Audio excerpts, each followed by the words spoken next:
Importante sa pulong sa Diyos sa Biblia ug ang hustong pagampo.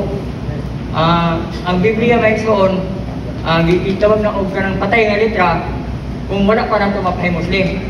Salamat sa Ginoo, gidasig kita nga bisag ingon ani doon natin Biblia wa pa nato mapahimosli pero ato nang pahimoslan karon nga igsoon. Amen. Kay naa sulod diha ang mga pulong sa Dios nga kapamit nga ni kanato aron mahimo niya lidag nga kamatuoran. Amen.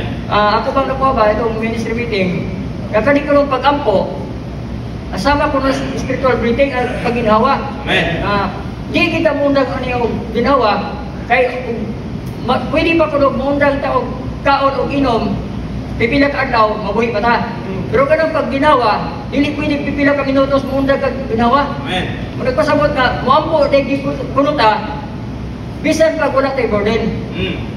Kasagara kung na ito, muampo ta, doon ay burden nga debate, labi na og panginahanglan spiritual o material, mag-ampo din ka. Amen. Pero dili nanaging diha sa Kolosas nga persevere in prayer, nagpasabot nga masayon og kalisod, padayon gyud ka pagampo. Amen. Sama sa atong paginawa nga dili mundang kay pinagi ni mga pagampo nga igsoon adlaw-adlaw mubukas ta ug mugugol og panahon sa nga matandog sa Ginoo diya sa pulong makanunayan ko siyang mapaambit nga ni kanato igsoon. O mo ni atong kusog sa pagpangalagad. Ang pagpangalagad nga dunay pulong na atong napahimoslan, makapaligod sa uban. Amen.